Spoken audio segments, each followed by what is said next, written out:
আসসালামু আলাইকুম রহমতুল্লাহি ওয়া বারাকাতুহু। সম্মানিত দর্শক, ত্রয়োদশ জাতীয় সংসদ নির্বাচন কেমন হলো? এটা কি পৃথিবীর সেরা নির্বাচন হলো?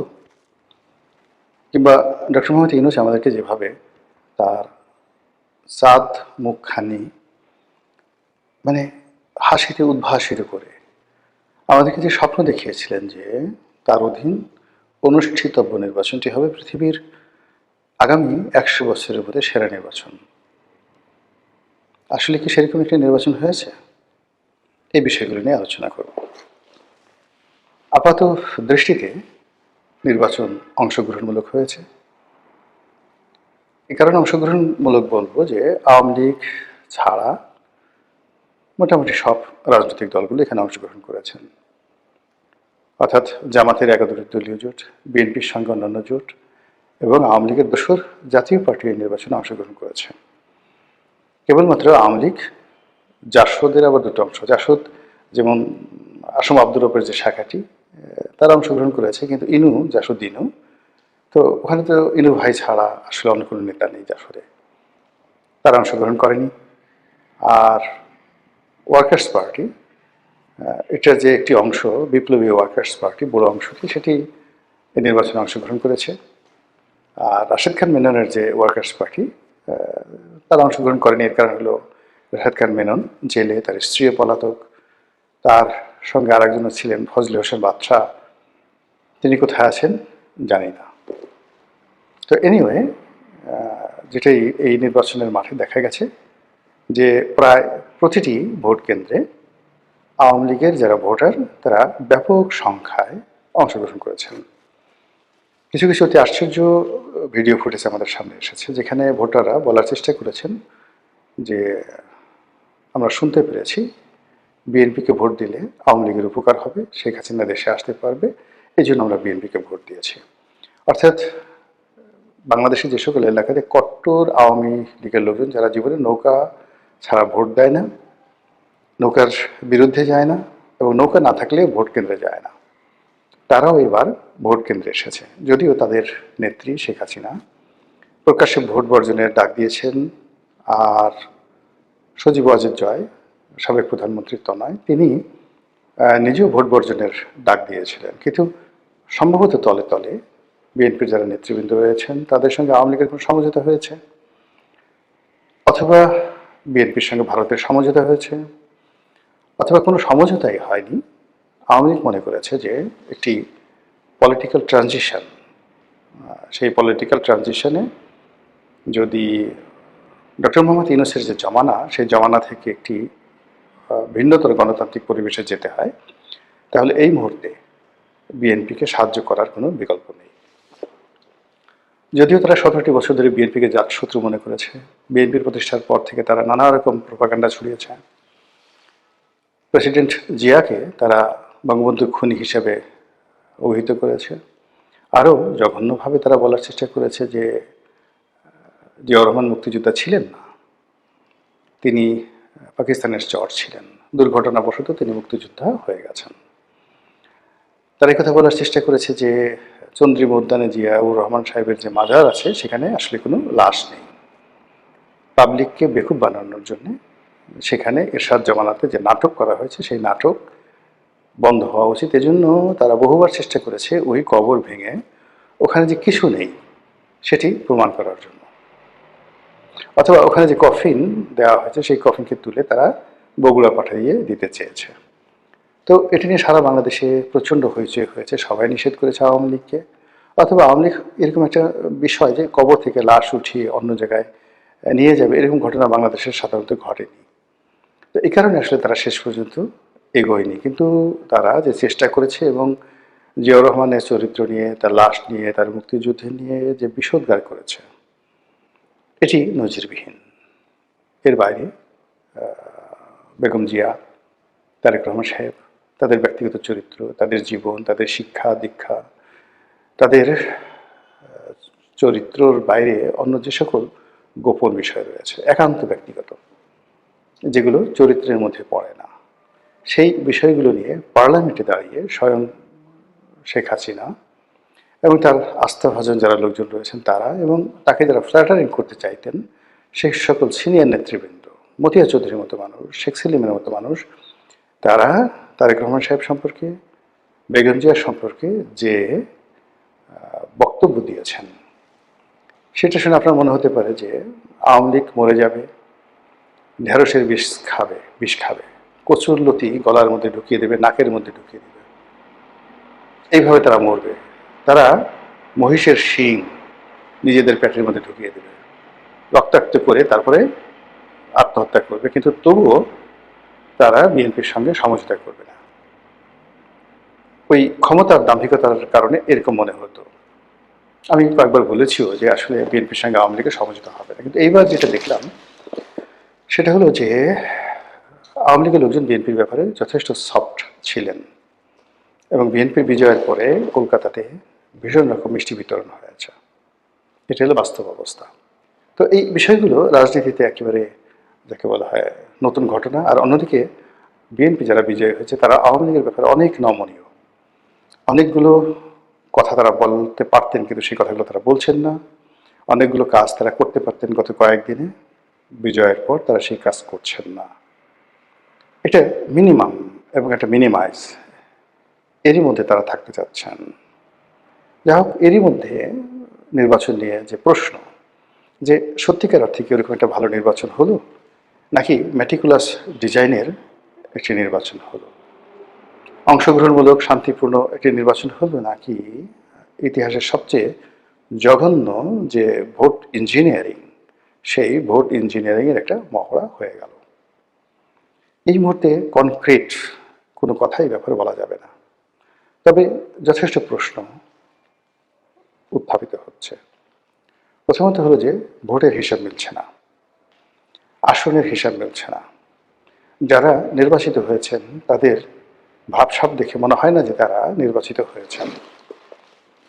এখানে হানা ভোটের যে রেশিও, অনুপাত, সেটা মিলছে না, এবং ভোট কেন্দ্রে জগা খিচুড়ি, রেজাল্ট শিটে জগা খিচুড়ি, এসব দেখে সবাই যেটা বলার চেষ্টা করছে যে এটা আসলে অনেকটা আমি ডামি, আমি মামু, মামিদের যে নির্বাচন আমরা অতি পূর্বে দেখেছি সেটারই একটা digital plus artificial intelligence version হয়ে গেছে।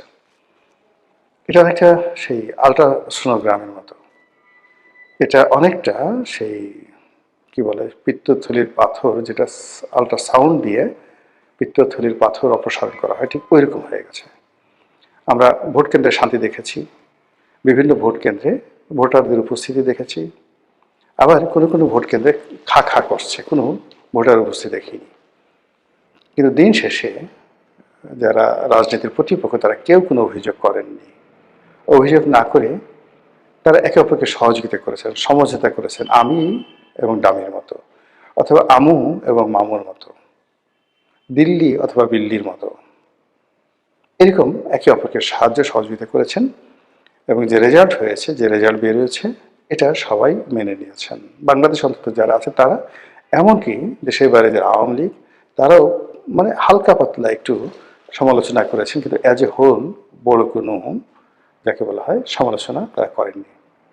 তো বোঝার চেষ্টা করুন যে এখানে সমঝোতাটা কোন পর্যায়ে হয়েছে, এবং পুরো সমঝোতাটা কি ভারতের পক্ষে হয়েছে, আমেরিকার পক্ষে, নাকি এই যে সমঝোতাটা এটি ডক্টর মোহাম্মদ ইউনূসের বিরুদ্ধে হয়েছে। এগুলো নিয়ে খুব দ্রুত দেখবেন যে আলোচনা শুরু হয়েছে, কথাবার্তা শুরু হয়ে গেছে। অন্যদিকে ইঞ্জিনিয়ার, মানে এই নির্বাচনে যারা বিজয়ী হয়েছেন অনেকে ঠাট্টা করে তাদেরকে ইঞ্জিনিয়ার সাপ বলে ডাকছেন। আমরা যেমন সাহেব বলি, এটাকে ঠাট্টা করে সহায়কার সাপ ও ইঞ্জিনিয়ার সাপ, এইভাবে বিভিন্ন মানুষকে তির্যকভাবে সমালোচনা করা হচ্ছে।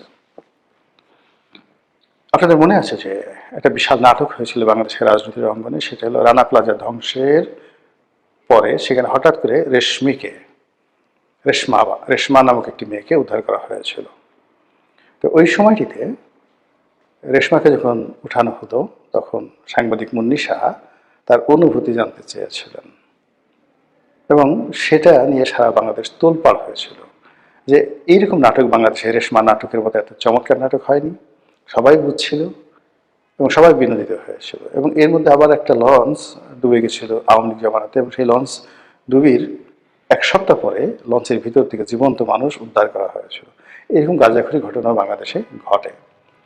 কাজেই ভোটের ময়দানে কত বড় গাঁজাখুরি ঘটনা ঘটতে পারে, কত বড় ইঞ্জিনিয়ারিং হতে পারে, কত বড় বদমাইশি হতে পারে, মুনাফিক হতে পারে, এ সকল নিয়ে যেভাবে মানুষের সংখ্যা রয়েছে, আবার একই সঙ্গে ধরুন ভালো একটা নির্বাচন যে বাংলাদেশে হতে পারে, এটা নিয়েও কিন্তু প্রশংসা হয়ে গেছে। কিন্তু এই সব কিছুর মূলে বেলটা নাড়া দিয়ে গেছে বাংলাদেশের যে প্রথিতযশা আলোচিত সাংবাদিক খালিদ মহিউদ্দিন।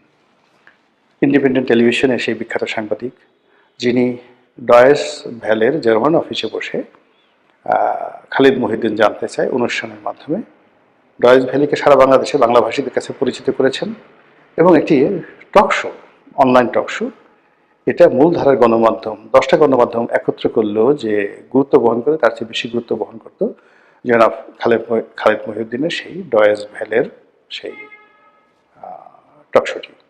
তিনি ডয়েস ভ্যালে ত্যাগ করে এখন আমেরিকার খুব জনপ্রিয় একটি পত্রিকা রয়েছে ঠিকানা, সেই ঠিকানা পত্রিকার তিনি সম্পাদক, এবং সেখানে তিনি একটা টক শো করেন ঠিকানায় খালিদ মহিউদ্দিন এই নামে। তো সেই খালিদ মহিউদ্দিন নির্বাচনের সময় বাংলাদেশে এসেছেন। তিনি কি দেখলেন এবং কি বললেন, এই তার বক্তব্যটি আসলে একমাত্র ন্যারেটিভ বাংলাদেশের। যত সংবাদপত্র আছেন কেউ মানে ইঁদুরের গলায় ঘন্টা বাঁধতে পারেনি, বিড়ালের গলায় ঘন্টা বাঁধতে পারেনি, কেউ শিকা নাড়তে পারেনি, কেউ বিকল্প ধারায় প্রশ্ন করতে পারেনি। কিন্তু খালিদ মহিউদ্দিন তিনি নির্বাচনের দিন যে ভোট কেন্দ্রে গিয়েছেন, এই ভোট কেন্দ্রে যে দৃশ্যগুলো তিনি একটার সঙ্গে অন্যটা এমন সুন্দরভাবে লাগিয়ে দিয়েছেন যেটাকে বলা হয় দ্য রিয়েল জার্নালিজম। এবং ওর মাধ্যমে বোঝা যায় যে ইঞ্জিনিয়ারিং কাকে বলে, বা কত প্রকার কী কী, কতটা নিকৃষ্ট হতে পারে ইত্যাদি। এই গেল এক। দ্বিতীয়ত তিনি বুক ফুলিয়ে তারেক রহমান সাহেব যে সংবাদ সম্মেলন করেছেন সেখানে দাঁড়িয়েছেন, দাঁড়ানোর পরে তারেক রহমান সাহেবকে প্রশ্ন করেছেন যে এখানে আপনাদের যে বিজয়, এই বিজয়ের মূলে কি ইঞ্জিনিয়ারিং ছিল, ইলেকশন ইঞ্জিনিয়ারিং কেমন ছিল, কোন প্রকৃতির, জাস্ট অ্যাডজেক্ট প্রশ্নটা যাই হোক, মানে এর উত্তর হলো নির্বাচনে একটা ইঞ্জিনিয়ারিং হয়েছে, ইঞ্জিনিয়ারিং সেই নির্বাচনের মাধ্যমে তারেক রহমান সাহেব গ্রেটেস্ট ইঞ্জিনিয়ার রূপে প্রধানমন্ত্রী পদে মনোনীত হয়েছেন। এই যে অভিযোগটি পথে ঘাটে মাঠে হচ্ছে, সন্দেহ দানা বাঁধছে, এই কথাগুলো খালিদ মহিউদ্দিন ছাড়া আর কেউ ভাবতেও পারেনি, বলতে পারেনি। He is the first man, I salute him. এবং তিনি সেই কথাটা আবার তারেক রহমান সাহেবকে শুনিয়ে দিয়েছেন। তারেক রহমান সাহেব একটা উত্তর দিয়েছেন, এটি না আমি কিছু বলবো না, তার যারা সমর্থক তারা সবাই বলার চেষ্টা করছেন মারহাবা মারহাবা, সুবহানাল্লাহ, আহলান শাহলান। তো এই কথাগুলো বলছেন যে হয় ক্ষমতাধরদেরকে নিয়ে, কিন্তু সর্বনাশ যা হওয়ার সেটা হয়ে গেছে ওই একটা প্রশ্নে। দ্বিতীয়ত, প্রশ্ন করার আগে তিনি যে সার্কোজি করেছেন জনাব খালিদ মহিউদ্দিন, তিনি যে বডি ল্যাঙ্গুয়েজ প্রদর্শন করেছেন নিশ্চয়ই ইউনিক। তিনি হেসেছেন, মানে একেবারে শিশুর মতো হাসার চেষ্টা করেছেন, মনে হয় যেন তিনি কিছু বুঝেন না। তারপর তিনি অভয় চেয়েছেন, আপনি যদি অভয় দেন আমি বলি মহারাজ, এটা রীতিমতো টিটকারি করা, ঠাট্টা করা। এটা ভবিষ্যৎ প্রধানমন্ত্রীকে ঠাট্টা করা নয়। অতীতে তারেক রহমান সাহেবের অধীনে যখন হাওয়া ভবন ছিল, ঠিক ওই সময়টিতে সাংবাদিকতা করতে গিয়ে যারা বিপদে পড়েছেন, অনেকে জানেন যে এটিএন নিউজে একবার একটা নিউজ ছাপা হয়েছিল, সেই অফিস তছনছ করে দেওয়া হয়েছিল। বহু সাংবাদিক, বহু টেলিভিশন সাংবাদিক মালিক, তাদের গাল আর পিঠ, ও মাই গড, এখনো সেই স্মৃতি, মানে পৌষের যে পরশ, পৌষ মাসের যে পরশ, সেই পরশের মতো এখনো তাদেরকে সেগুলো জানান দেয়। এবং খালিদ মহিউদ্দিন নিঃসন্দেহে সেই জিনিসগুলো ভুলেননি। না ভুলার কারণে তিনি সেই যে অতীতের যে ধারাবাহিকতা থেকে সামনে এনে তিনি টিটকারি করেছেন, মস্কারা করেছেন, সার্কোজি করেছেন যে যদি অভয় দেন তো বলি। তো অভয় দিয়েন বলি, এই জন্য তিনি আর অপেক্ষা করেন, এই কথাটা বলে মূলত তারেক রহমান সাহেবের উপর একটা বোঝা চাপিয়ে দিয়েছেন যে you are the man dash dash dash, আপনার সঙ্গে কথা বলতে অভয়ের দরকার আছে। তারপরে তার অনুমতি ছাড়াই